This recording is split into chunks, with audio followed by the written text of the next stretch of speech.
여러분 방학 잘 보냈어요? 네. 너무 짧았죠? 네. 저도 짧게 느껴지는 방학이었던 것 같아요. 갑자기 엄청 더워져서 최근에 진짜 많이 힘들긴 했는데 저는 개인적으로 지지난주부터 계속 야외에 있었어요. 일 때문에 가긴 했지만 뭐 기독교 행사에서는 왜 캠프라는 걸 하거든요. 5일 동안 땡볕에서 외부에서 막 친구들 막 오는 거 안내해주고 이러는데 진짜 정신이 나가는 줄 알았어요. 어제는 그 교회 개척된 교회는 돈이 많이 없잖아요.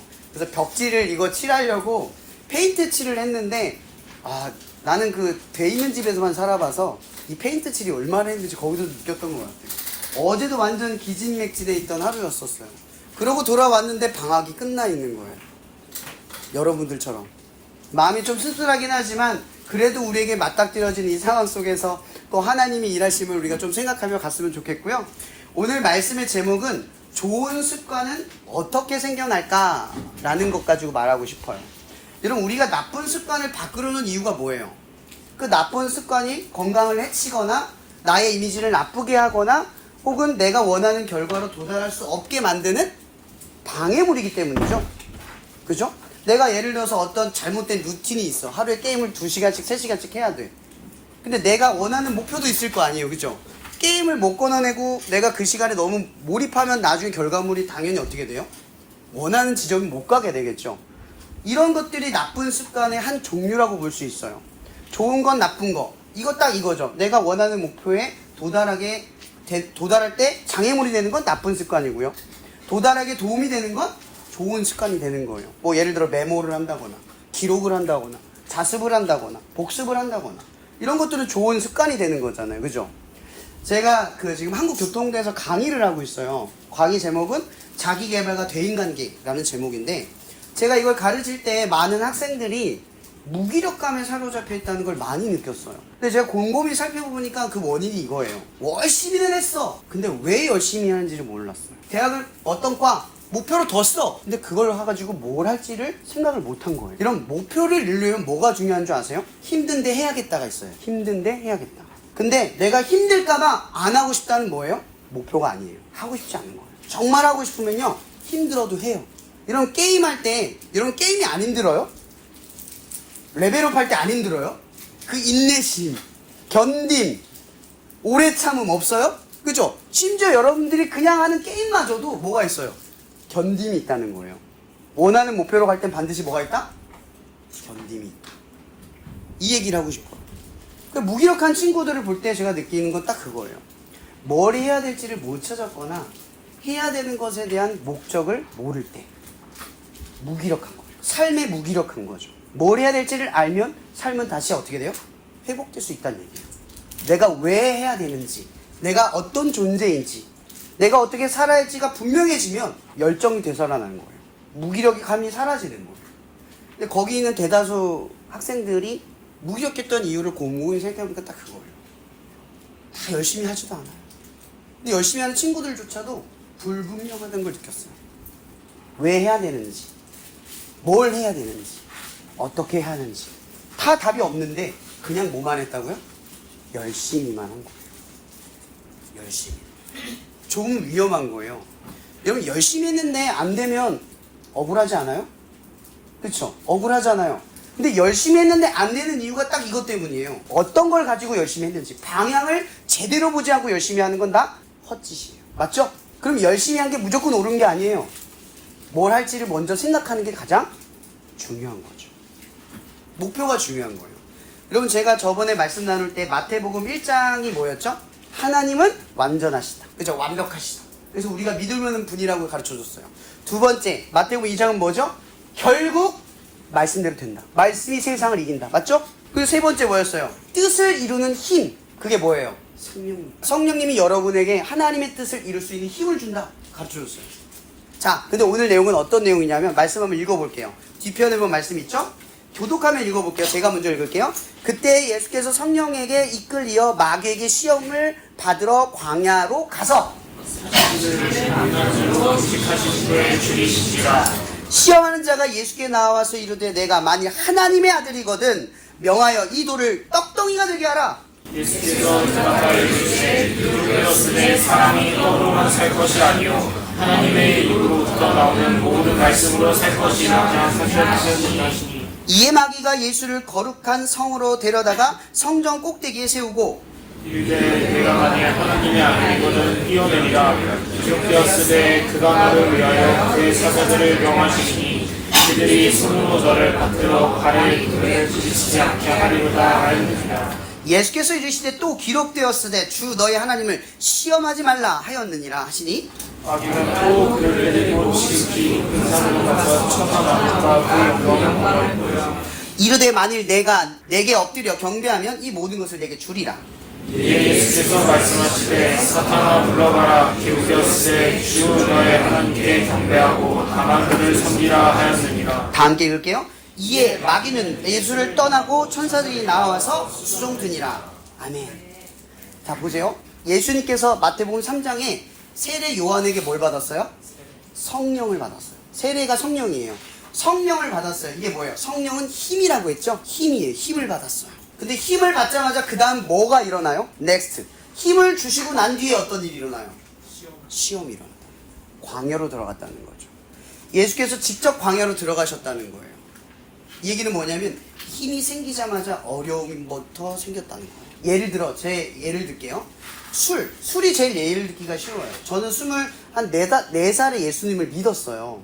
근데 좀 타협을 했죠. 적어도 사회생활을 하려면 술은 먹어야지. 예수는 믿지만 난 술은 좀 먹을 거야 라고 판단을 내렸어요. 제가 첫 MT 때였을 거예요. 첫 MT 때 술을 먹고 친구들과 친해지기 위해서 술을 먹었거든요. 다음날 아는 척을 안 하는 거예요. 전 충격받았어요. 왜 아는 척 안 하는 줄 아세요? 나중에 오늘 겪어볼 거예요. 아마 그렇게 되면. 술 깨면 친했던 기억이 사라져요. 그럼 친해지려면 어떻게 해야 될까? 계속 어떻게 해야 될까? 계속 술을 먹어요. 그때 저는 깨달았어요. 친해지려면 술 먹고 친해지는 게 아니라 맨정신으로 친해지는 게 낫겠다. 술이 도구가 되면 술에 의존하게 되는 거예요. 그럼 친해질 때마다 술이 필요하면 술에 끌려가는 거잖아요. 그죠? 근데 내가 친해지는 능력을 갖추면 술이 없어도 돼요. 제가 그때 깨달았어요. 아, 내가 잘못 생각해. 근데 여러분, 제가 술 먹지 않기로 마음 먹었을 때 어떤 일이 벌어진 줄 아세요? 제일 위협스러운 사람이 교회 다니는 사람이었어요. 뭐라는 줄 아세요? 제가 안 먹는다고 얘기를 하니까 야, 나도 교회 다녀. 왜 너만 이렇게 유난 떠냐? 첫 번째 시련이에요. 교회 다니는 사람이 제일 위험해요. 잘못 믿는 사람도 있단 말이에요. 또 어떤 사람들은 야, 사회생활 하면 술 먹어야 돼. 어떻게 하려고 그래 앞으로? 걱정거려 근심 막 던져요. 여러분 보세요. 저는 예수님 믿고 술 하나 안 먹기로 결정을 내렸어요. 광야로 들어간 거예요. 여러분이 하나님의 자녀가 됐고 힘을 받았어요. 나 그 힘 가지고 살게요 라고 마음 먹는 순간 뭐가 찾아와요? 세상과 다른 시험이 찾아온다. 시련이 온다는 거예요. 왜? 방법과 길이 달라졌으니까. 여러분이 안 했던 길을 가는 거예요. 여태 술 먹었던 사람이 술을 안 먹는 길로 가면 얼마나 힘들겠어요. 같이 옆에 있던 사람 다 술 먹던 사람인데 그 사람과 멀어지려고 하는 건 아니에요. 방법을 바꾸려고 하는 거죠.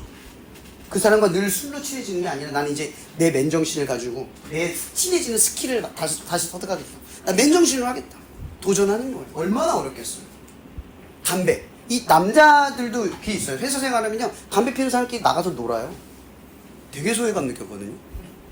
그래서 담배를 배우는 애들이 실제로 있어요. 그 무리에 섞이고 싶어서. 근데 그거 아세요? 사람들이 누군가를 믿을 때 담배 피우고 술 먹는 사람 믿지 않아요. 그거 안 따라하고 저게 성실한 사람 믿어요. 그거 잘 기억해야 돼요. 우리가 볼 땐 그게 유리해 보이죠? 유리하지 않아요. 근데 중요한 건 이거예요. 하나님께서 예수님께 성령을 주셨어요. 여러분 예수님은 어떤 분이죠? 하나님의 아들이라고 몇 번이나 언급했어요? 3번이나 언급해요. 중요한 거예요. 이게 두 가지를 이야기하는 거예요. 첫 번째, 예수님은 하나님의 아들이다. 앞에 방점이에요. 하나님이다. 하나님과 똑같다. 이거예요. 하나님의 힘과 하나님의 권세와 능력을 다 갖고 있다. 근데 또 모두 갖고 있는 줄 아세요? 여러분들을 사랑하는 하나님의 마음과 똑같아요. 예수님이 여러분을 사랑하는 마음과 힘을 다 갖고 있어요. 그분은 원하는 걸 다 할 수 있어. 근데 그 원하는 힘을 뭐 때문에 안 써요? 사랑하니까. 여러분들이 그 힘을 쓰는 목적이세요. 그 힘을 안 써. 근데 그분은 하나님이야. 그 하나님이 맨날 조롱받고 비난받고 십자가에 매달 끌려갈 때 힘을 안 써요. 예수님 뭐라는 줄 아세요? 그걸 가로막는 제자들 앞에 이래요. 내가 12군단이나 더 되는 천사를 이 땅 가운데 보내서 다 멸절시킬 수 있는지 네가 모르니 내버려둬라. 이건 하나님의 뜻이다. 내가 끌려가 죽는 게 뜻이래요. 예수님은요, 우리를 사랑해서 힘은 안 써요. 그게 힘이에요. 그분의 힘. 우리를 위해서 가진 힘을 안 쓰고 끌려가는 게 그분의 힘이에요. 대단한 힘이죠. 여러분들이 억울하고 답답해서 소리 지를 수 있는데 소리를 안 지르고 끌려가서 그냥 혼나는 거예요. 이게 예수님의 힘이에요. 엄청난 인내심과 참을성을 가지고 있다는 거죠. 왜요? 목적이 분명한 거예요. 우리를 사랑해요. 제가 첫 번째 얘기했죠? 하나님의 아들, 하나님. 그 다음 뭐예요? 아들. 이거 중요해요. 예수님께서는 자기 자신을 뭐라고 표현하냐면 인자라고 이야기해요. 여기서 말한 인자는 한자풀이에요. 사람의 아들이란 뜻이에요. 이건 뭐냐면 히브리서에서 말하는 둘째 아담이란 뜻인데, 이 둘째 아담은 뭐냐면 모형이라는 거예요. 우리는 첫째 아담이 죄를 졌죠? 그 후에예요. 근데 둘째 아담이신 예수가 우리의 모범이 되는 거예요. 그래서 모든 그리스도인들은 누구를 닮으려고 한다고 아세요? 혹시 누가 기준인지 아세요? 예수님. 근데 우리 예수님 못 닮잖아요. 그죠? 여러분 예수님 닮은 사람 있어요? 그렇게 살아낸 사람 있어요? 없어요? 한 명도 없어요. 그래서 뭘 주셨다? 성령을 주셨다. 우리는 예수님처럼 살아낼 수 없는데 성령을 주셔서 예수님처럼 살아갈 힘과 용기를 날마다 주시는 거예요. 뿐만 아니라 여러분들이 예수님처럼 살다가 죄를 짓고 떠나더라도 내가 너의 하나님의 사랑, 나의 자녀야 라고 끌어당기는 힘으로써 사랑도 해주시다. 그래서 성령님은 또 다른 말로 하면 보혜사, 돕는 자, 함께하는 자, 역사하는 자, 여러분들의 모든 삶에 관여하고 동참하는 자, 이렇게 표현을 하는 거예요. 그래서 그리스도인들의 능력은 뭐다? 성령이라는 거예요. 이제 성령이 좀 이해를 했죠. 예수님께서 성령을 받자마자 시험을 하러 쭉 들어갔어요. 근데 그 시험이 첫 번째가 뭐였어요? 돌이 떡덩이가 되는 게 하는 거. 이건 쉽게 풀으면 이거예요. 먹고 마시고 있는 문제에 대한 시험인 거예요. 문제가 알겠어요? 내가 취업을 할 때 뭘 가지고 결정을 해요? 돈 많이 버는 거, 남들보다 더 잘 사는 거, 이 기준으로 결정을 하죠. 그죠? 그 문제 가지고 우리가 시험에 빠지는 거예요. 기독교인들이. 우리는 그렇게 살면 안 돼요. 두 번째 유혹이 뭐예요? 성질에서 뛰어내리는 거. 이건 뭐냐면 이거예요. 내가 하나님 믿는 사람이니까 그 영광을 내가 가지려고 하는 거. 또 다른 말을 말하면 교만한 인생, 교만함을 의미해요. 그리고 세 번째는 천하를 보여주며 사탄에게 절하는 것. 이건 뭐냐면 욕망으로부터 오는 시험. 성공하고 싶은 거, 수단과 방법을 가리지 않고 목적을 이루기 싶은 거. 그런 시험이 우리에게 찾아온다는 거예요. 그러니까 예수님이 이 세 가지 시험을 먼저 통과하신 거예요. 십자가에 매달리기 시험. 아니 쉽게 말하면 하나님의 뜻대로 살아가는 하나님의 자녀다움을 지키기 위해 이 세 가지 시험입니다. 그럼 여러분 성령은 뭐와 싸우는 씨름이라는 거예요? 이 세 가지 가지고 싸우는 거예요. 욕망과 싸움, 먹고 마시고 있는 안정감과 싸움, 내가 늘 최고가 되는 나를 드러내려고 하는 욕망과 싸우는 거예요. 나르시시즘, 이것과 싸우는 거예요. 예수님은 늘 이것 가지고 싸우는 거예요. 그래서 우리는 누구를 닮기 위해 싸우냐? 예수님을 닮기 위해 싸워요. 제가 왜 이런 얘기를 하냐면 여러분들이 이제 제 말을 듣고 어떻게 살지 모르겠지만 오늘 이 복음을 읽고 내가 하나님의 자녀로 살겠다라고 마음먹는다면 이 어려움, 아까 제가 술 하나 끊어서 생기는 그 어려움이 여러분에게 찾아온다. 여러분 만약에 여러분에게 어려움이 찾아온다면 이것만 생각하세요. 그건 잘못된 길을 가서 생기는 어려움이 아니라 올바른 길로 갔기 때문에 생기는 어려움이다. 그리고 그 올바른 길로 갈 때 우리는 비로소 어떤 한 가지를 떠올려요. 우리의 힘은 오직 성령님 안에 있다. 그럼 기독교인들은요, 내 힘으로 예수가 되는 게 아니에요. 내 힘으로 하나님의 뜻을 이루는 게 아니에요. 누구의? 성령.